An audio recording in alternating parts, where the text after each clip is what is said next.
Part VII of The Prince by Niccolo Machiavelli. Translated by W. K. Marriott. This recording is in the public domain. Read by Bob Neufeld. Chapter 23. How Flatterers Should be Avoided. I do not wish to leave out an important branch of this subject, for it is a danger from which princes are with difficulty preserved, unless they are very careful and discriminating. It is that of flatterers, of whom courts are full, because men are so self-complacent in their own affairs, and in a way so deceived in them, that they are preserved with difficulty from this pest, and if they wish to defend themselves, they run the danger of falling into contempt. Because there is no other way of guarding oneself from flatterers except letting men understand that to tell you the truth does not offend you. But when every one may tell you the truth, respect for you abates. Therefore a wise prince ought to hold a third course, by choosing the wise men in his state, and giving them only the liberty of speaking the truth to him, and then only of those things of which he inquires, and of none others. But he ought to question them upon everything, and listen to their opinions, and afterwards form his own conclusions. With these counsellors, separately and collectively, he ought to carry himself in such a way that each of them should know that, the more freely he shall speak, the more he shall be preferred. Outside of these, he should listen to no one, pursue the thing resolved on, and be steadfast in his resolutions. He who does otherwise is either overthrown by flatterers, or is so often changed by varying opinions that he falls into contempt. I wish on this subject to adduce a modern example. Fra Luca, the man of affairs of Maximilian, the present emperor, speaking of his Majesty, said, he consulted with no one, yet never got his own way in anything. This arose because of his following a practice the opposite to the above. For the emperor is a secretive man. He does not communicate his designs to any one, nor does he receive opinions on them. But as in carrying them into effect they become revealed and known, they are at once obstructed by those men whom he has around him, and he, being pliant, is diverted from them. Hence it follows that those things he does one day he undoes the next, and no one ever understands what he wishes or intends to do, and no one can rely on his resolutions. A prince, therefore, ought always to take counsel, but only when he wishes and not when others wish. He ought rather to discourage every one from offering advice unless he asks it. But, however, he ought to be a constant inquirer, and afterwards a patient listener concerning the things of which he inquired. Also, on learning that any one, on any consideration, has not told him the truth, he should let his anger be felt. And if there are some who think that a prince who conveys an impression of his wisdom is not so through his own ability, but through the good advisers that he has around him, beyond doubt they are deceived, because this is an axiom which never fails, that a prince who is not wise himself will never take good advice, unless by chance he has yielded his affairs entirely to one person who happens to be a very prudent man. In this case, indeed, he may be well governed, but it would not be for long, because such a governor would in a short time take away his state from him. But if a prince who is not inexperienced should take counsel from more than one, he will never get united counsels, nor will he know how to unite them. Each of the counsellors will think of his own interests, and the prince will not know how to control them or to see through them. And they are not to be found otherwise, because men will always prove untrue to you unless they are kept honest by constraint. Therefore it must be inferred that good counsels, whencesoever they come, are born of the wisdom of the prince, and not the wisdom of the prince from good counsels. Chapter 24. Why the princes of Italy have lost their states. The previous suggestions, carefully observed, will enable a new prince to appear well established, and render him at once more secure and fixed in the state than if he had been long seated there. For the actions of a new prince are more narrowly observed than those of an hereditary one, and when they are seen to be able they gain more men, and bind far tighter than ancient blood. Because men are attracted more by the present than by the past, and when they find the present good they enjoy it and seek no further. They will also make the utmost defence of a prince if he fails them not in other things. Thus it will be a double glory for him to have established a new principality, and adorned and strengthened it with good laws, good arms, good allies, and with a good example. So will it be a double disgrace to him who, born a prince, shall lose his state by want of wisdom. And if these seigneurs are considered who have lost their states in Italy in our times, such as the King of Naples, the Duke of Milan, and others, there will be found in them, firstly, one common defect in regard to arms from the causes which have been discussed at length. In the next place, some one of them will be seen, either to have had the people hostile, or if he has had the people friendly, he has not known how to secure the nobles. In the absence of these defects, states that have power enough to keep an army in the field cannot be lost. Philip of Macedon, not the father of Alexander the Great, but he who was conquered by Titus Quintius, had not much territory compared to the greatness of the Romans and of Greece who attacked them. Yet, being a warlike man who knew how to attract the people and secure the nobles, he sustained the war against the enemies for many years, and if in the end he lost the dominion of some cities, nevertheless he retained the kingdom. Therefore, do not let our princes accuse fortune for the loss of their principalities after so many years' possession, but rather their own sloth, because in quiet times they never thought there could be a change. It is a common defect in man not to make any provision in the calm against the tempest, and when afterwards the bad times came, they thought of flight and not of defending themselves, and they hoped that the people, disgusted with the insolence of the conquerors, would recall them. This course, when others fail, may be good, but it is very bad to have neglected all other expedients for that, since you would never wish to fall because you trusted to be able to find some one later on to restore you. This again either does not happen, or if it does, it will not be for your security, because that deliverance is of no avail which does not depend upon yourself. Those only are reliable, certain, and durable that depend on yourself and your valor. Chapter 25. What Fortune can effect in human affairs, and how to withstand her.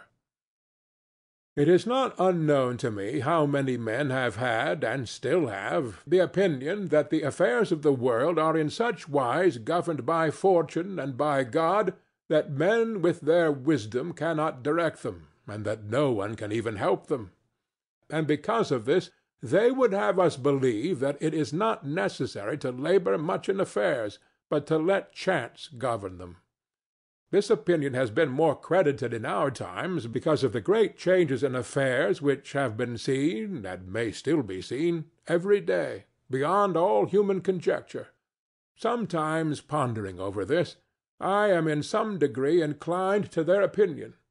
Nevertheless, not to extinguish our free will, I hold it to be true that fortune is the arbiter of one half of our actions, but that she still leaves us to direct the other half, or perhaps a little less. I compare her to one of those raging rivers which, when in flood, overflows the plains, sweeping away trees and buildings, bearing away the soil from place to place. Everything flies before it, all yield to its violence, without being able in any way to withstand it. And yet, though its nature be such, it does not follow, therefore, that men, when the weather becomes fair, shall not make provision, both for defences and barriers, in such a manner that, rising again, the waters may pass away by canal, and their force be neither so unrestrained nor so dangerous. So it happens with Fortune, who shows her power where valour has not prepared to resist her, and thither she turns her forces where she knows that barriers and defences have not been raised to constrain her. And if you will consider Italy, which is the seat of these changes, and which has given to them their impulse, you will see it to be an open country without barriers and without any defence. For if it had been defended by proper valour, as are Germany, Spain, and France, either this invasion would not have made the great changes it has made, or it would not have come at all. And this I consider enough to say concerning resistance to fortune in general. But, confining myself more to the particular, I say that a prince may be seen happy to-day and ruined to-morrow without having shown any change of disposition or character. This, I believe, arises firstly from causes that have already been discussed at length, namely, that the prince who relies entirely on fortune is lost when it changes. I believe also that he will be successful who directs his actions according to the spirit of the times, and that he whose actions do not accord with the times will not be successful. Because men are seen, in affairs that lead to the end which every man has before him, namely glory and riches, to get there by various methods, one with caution, another with haste, one by force, another by skill, one by patience, another by its opposite, and each one succeeds in reaching the goal by a different method. One can also see of two cautious men the one attain his end, the other fail, and similarly two men by different observances are equally successful, the one being cautious, the other impetuous. All this arises from nothing else than whether or not they conform in their methods to the spirit of the times. This follows from what I have said, that two men working differently bring about the same effect, and of two working similarly, one attains his object and the other does not. Changes in a state also issue from this. For if to one who governs himself with caution and patience, times and affairs converge in such a way that his administration is successful, his fortune is made. But if times and affairs change, he is ruined if he does not change his course of action. But a man who is not often found sufficiently circumspect to know how to accommodate himself to the change, both because he cannot deviate from what nature inclines him to do, and also because, having always prospered by acting in one way, he cannot be persuaded that it is well to leave it, and therefore the cautious man, when it is time to turn adventurous, does not know how to do it. Hence he is ruined, and had he changed his conduct with the times, fortune would not have changed. Pope Julius II went to work impetuously in all his affairs, and found the times and circumstances conform so well to that line of action that he always met with success. Consider his first enterprise against Bologna, Messer Giovanni Bentivoglio being still alive. The Venetians were not agreeable to it, nor was the King of Spain, and he had the enterprise still under discussion with the King of France. Nevertheless, he personally entered upon the expedition with his accustomed boldness and energy, a move which made Spain and the Venetians stand irresolute and passive, the latter from fear, the former from desire to recover the kingdom of Naples. On the other hand, he drew after him the King of France, because that king, having observed the movement, and desiring to make the Pope his friend so as to humble the Venetians, found it impossible to refuse him. Therefore Julius with his impetuous action accomplished what no other pontiff with simple human wisdom could have done. For if he had waited in Rome until he could get away, with his plans arranged and everything fixed, as any other pontiff would have done, he would never have succeeded. Because the King of France would have made 1,000 excuses, and the others would have raised 1,000 fears. I will leave his other actions alone, as they were all alike, and they all succeeded. For the shortness of his life did not let him experience the contrary. But if circumstances had arisen which required him to go cautiously, his ruin would have followed, because he would never have deviated from those ways to which nature inclined him. I conclude, therefore, that fortune being changeful and mankind steadfast in their ways, so long as the two are in agreement, men are successful, but unsuccessful when they fall out.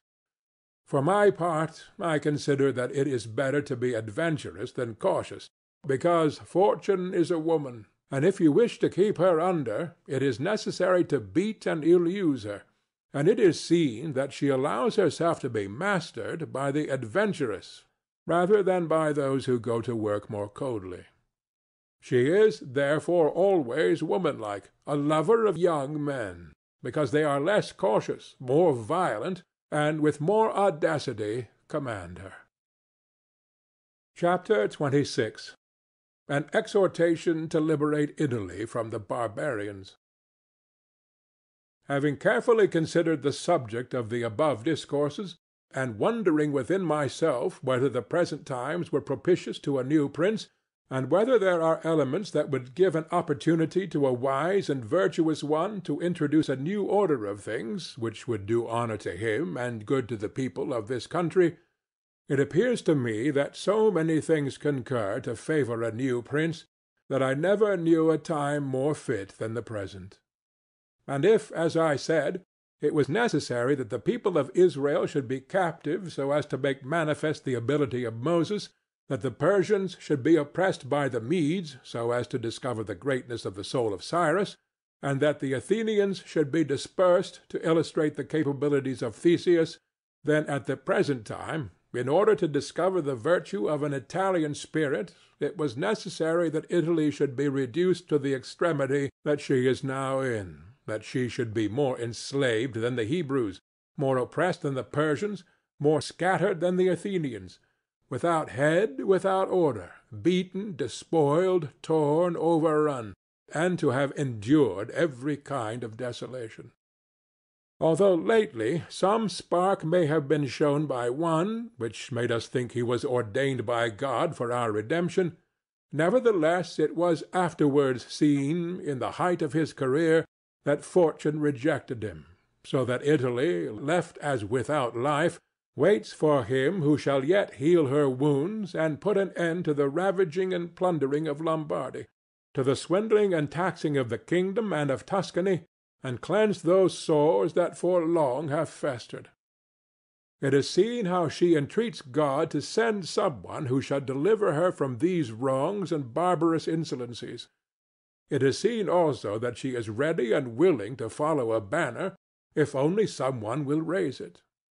Nor is there to be seen at present one in whom she can place more hope than in your illustrious house, with its valor and fortune, favored by God and by the Church, of which it is now the chief, and which could be made the head of this redemption. This will not be difficult if you will recall to yourself the actions and lives of the men I have named. And although they were great and wonderful men, yet they were men, and each one of them had no more opportunity than the present offers. For their enterprises were neither more just nor easier than this, nor was God more their friend than he is yours.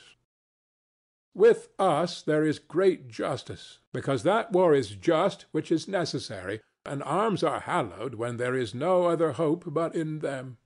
Here there is the greatest willingness, and where the willingness is great, the difficulties cannot be great, if you will only follow these men to whom I have directed your attention. Further than this, how extraordinarily the ways of God have been manifested beyond example! The sea is divided, a cloud has led the way, the rock has poured forth water, it has rained manna. Everything has contributed to your greatness. You ought to do the rest. God is not willing to do everything, and thus take away our free will and that share of glory which belongs to us. And it is not to be wondered at if none of the above-named Italians have been able to accomplish all that is expected from your illustrious house, and if in so many revolutions in Italy and in so many campaigns it has always appeared as if military virtue were exhausted, this has happened because the old order of things was not good, and none of us have known how to find a new one. and nothing honors a man more than to establish new laws and new ordinances when he himself was newly risen. Such things, when they are well founded and dignified, will make them revered and admired, and in Italy there are not wanting opportunities to bring such into use in every form. Here there is great valour in the limbs, whilst it fails in the head. Look attentively at the duels and the hand-to-hand combats, how superior the Italians are in strength, dexterity, and subtlety. But when it comes to armies, they do not bear comparison, and this springs entirely from the insufficiency of the leaders, since those who are capable are not obedient, and each one seems to himself to know, there having never been any one so distinguished above the rest, either by valour or fortune, that others would yield to him. Hence it is that for so long a time, and during so much fighting in the past 20 years, whenever there has been an army wholly Italian, it has always given a poor account of itself. The first witness to this is Il Taro, afterwards Alessandria, Capua, Genoa, Vaila, Bologna, Maestri. If, therefore, your illustrious house wishes to follow these remarkable men who have redeemed their country, it is necessary before all things, as a true foundation for every enterprise, to be provided with your own forces, because there can be no more faithful, truer, or better soldiers. And although singly they are good, altogether they will be much better when they find themselves commanded by their prince, honored by him, and maintained at his expense. Therefore it is necessary to be prepared with such arms, so that you can be defended against foreigners by Italian valor. And although Swiss and Spanish infantry may be considered very formidable, nevertheless there is a defect in both, by reason of which a third order would not only be able to oppose them, but might be relied upon to overthrow them. For the Spaniards cannot resist cavalry, and the Switzers are afraid of infantry whenever they encounter them in close combat. Owing to this, as has been and may again be seen, the Spaniards are unable to resist French cavalry, and the Switzers are overthrown by Spanish infantry.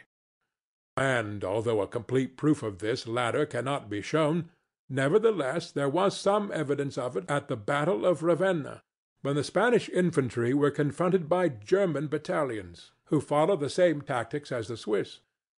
When the Spaniards, by agility of body and with the aid of their shields, got in under the pikes of the Germans, and stood out of danger, able to attack, while the Germans stood helpless.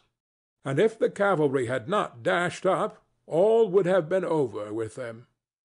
It is possible, therefore, knowing the defects of both these infantries, to invent a new one, which will resist cavalry, and not be afraid of infantry. This need not create a new order of arms, but a variation upon the old. And these are the kind of improvements which confer reputation and power upon a new prince. This opportunity, therefore, ought not to be allowed to pass for letting Italy at last see her liberator appear. Nor can one express the love with which he would be received in all these provinces, which have suffered so much from these foreign scourings, with what thirst for revenge, with what stubborn faith, with what devotion, with what tears. What door would be closed to him? Who would refuse obedience to him? What envy would hinder him? What Italian would refuse him homage? To all of us this barbarous dominion stinks. Let, therefore, your illustrious house take up this charge with that courage and hope with which all just enterprises are undertaken, so that under its standard our native country may be ennobled, and under its auspices may be verified that saying of Petrarch, "Virtue against fury shall advance the fight, and it in the combat soon shall put to flight. For the old Roman, valor is not dead, nor in the Italians' breasts extinguished." End of The Prince, by Niccolo Machiavelli.